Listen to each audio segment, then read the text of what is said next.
It's a Friday. We're looking for a little fun today. I've been managing to make food disappear for years, but you're going to meet a close-up magician of the year, two-time close-up magician of the year, next on the Jeff Crilley Show.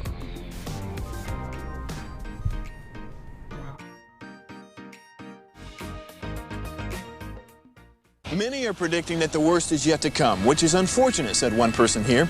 Until now, they've enjoyed the reputation of being the nation's icebox. Watched a burglar in his home this morning by webcam. As a journalist of over 25 years, stories are what make my world turn. Reporting live from the Dallas newsroom tonight, Jeff Crilley, Fox 4 News. But in 2008, I took the jump from my familiar life and started a PR firm from my home. We're talking about anyone with a camcorder like the one I'm using becomes a television network. We started slowly growing the company, and we now have over 100 clients, and we've branched into the world of live digital broadcasting. I now own 8 different TV studios and have a huge team, and the stories that I now get to share are sometimes the most important of my life.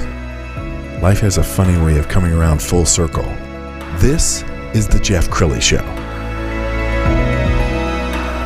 Well, I've got to confess, I've always loved magic. I've never been good at it. I managed to figure out how to palm a quarter one time, and that was my only act.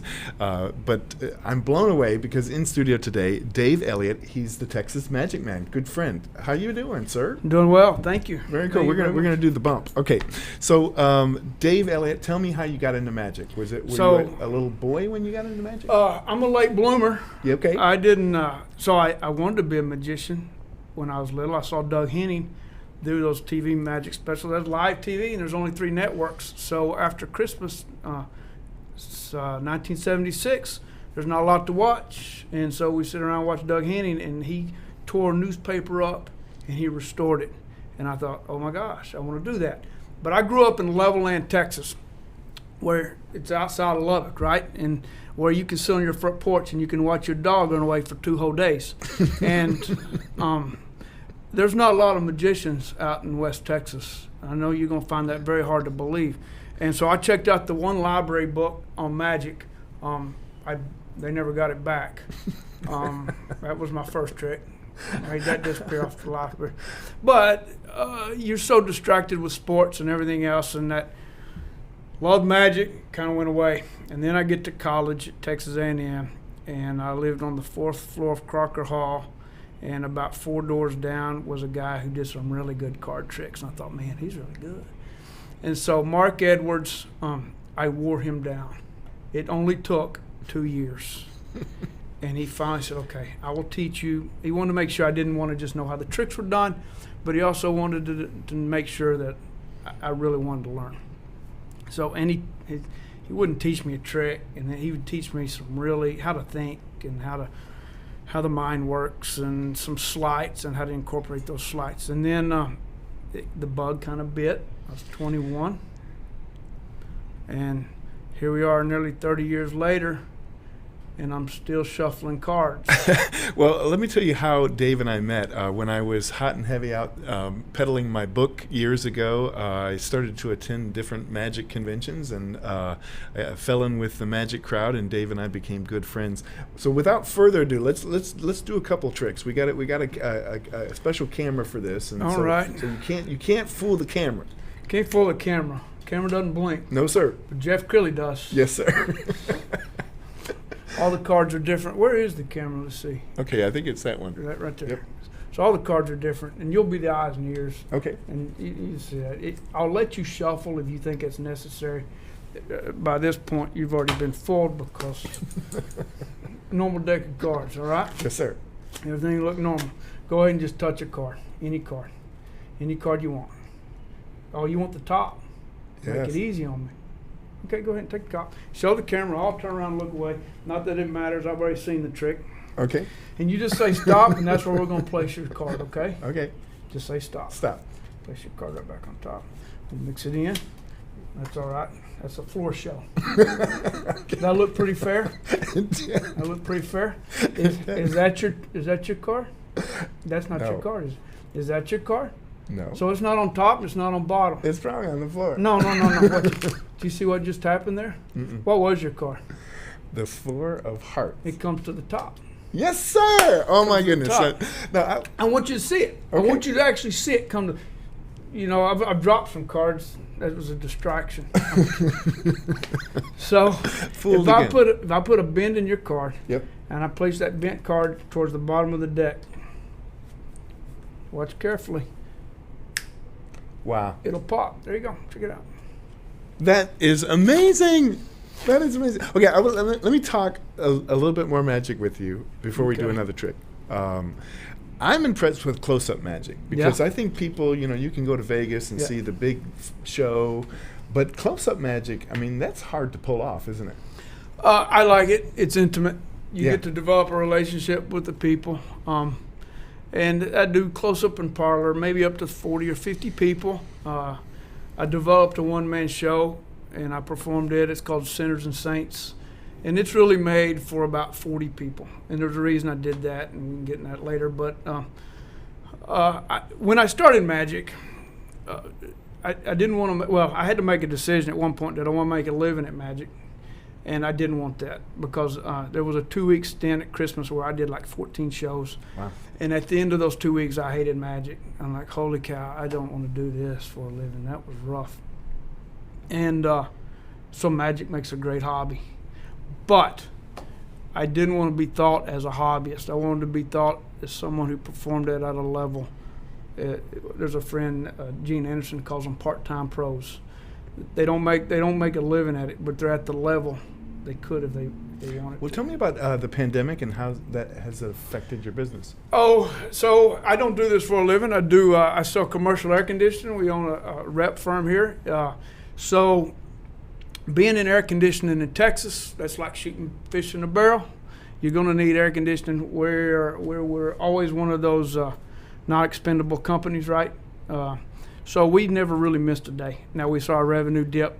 What we are seeing is a lot of people defer spending, or people are really wanting to do work now on buildings since they're empty. Yes. But what I will tell you I think is going to happen is I think leasable office space will go way down because people will realize companies, REI, built a brand new headquarters, and now they want to sell it back because they realize that those guys can work from home and be just as productive. Okay, I think you're probably right.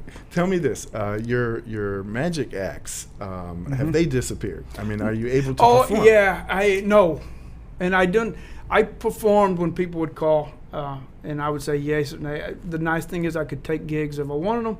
If I didn't want to take gigs, if I was busy or what have you, and so for friends that do this professionally, yeah, they vaporized in a heartbeat.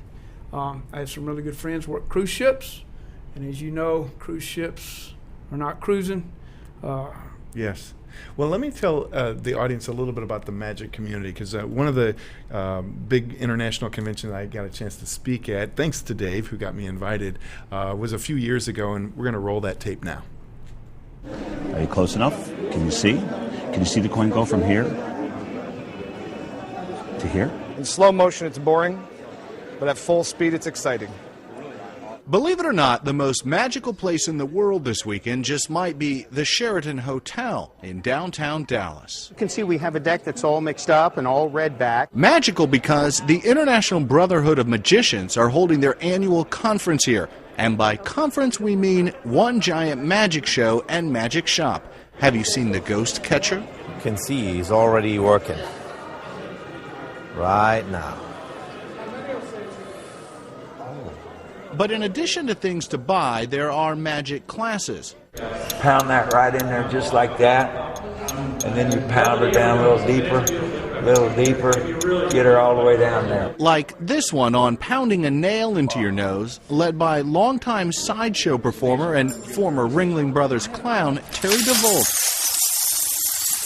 The seminar shows how far magic has come from a time when it was so secretive that no one wanted to share at all. In the old days, the clown alley, it's like, get away, kid. I'm not telling you anything, because they'd be concerned about their job. You're going to steal my job. But now it's like, nah, I have the attitude, somebody shared with me, I'm going to pass it on. And that's why many young magicians are here, hopefuls like Daniela Baird, who works now as an assistant but hopes to be a headliner. I'm hoping to pick up trades, secrets. secrets. Here's the fastest trick in the world. Watch, from here to there. To an amazing and magical life.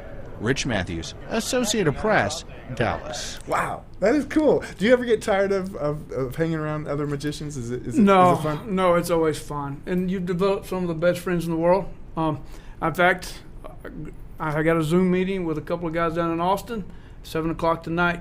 Nick Lewin and Susan and Mark and Sue Holstein. Dear friends. There have been, talk about the pandemic, there have been, for example, a couple of guys named David Sandy and Lance Rich. There's a magic collector, many rooms in magic. A lot of people like to collect, know the history of magic. And so every Sunday night, they've put together a Zoom meeting and a program for collectors in history. It's fascinating. That is so cool. Well, let's talk about the next generation. Are we seeing some young magicians get in? So, you really want me to get on my soapbox at this point, don't you? I do. Because most young magicians. So, I was taught by a guy in person. Mm-hmm. He mentored me. And then I pick up someone else. And that's how it was taught for years. You'd find someone that trusted you, knew you wanted, and would teach you. And then you develop friendships, you develop relationships. And now these kids, boy, I sound like an old man.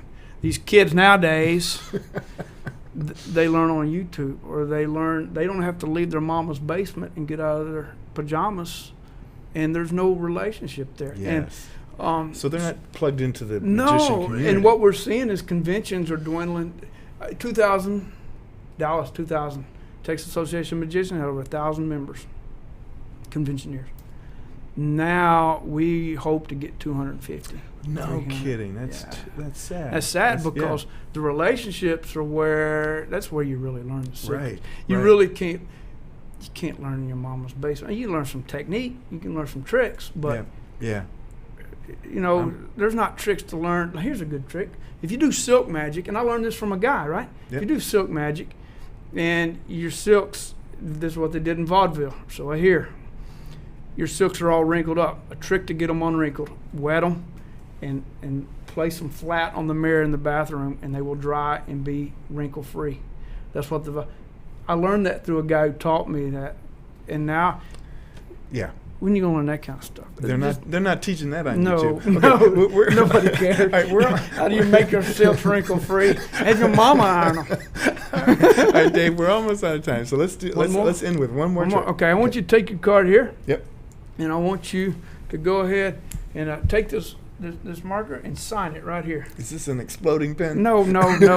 I wouldn't do that to you, Jeff Crilley. Okay, hold on. It's a Sharpie in the facade of a cigar. There you go. Okay. Sign your name, Jeff Crilley. And I got a blank check over here. We can sign that in a moment.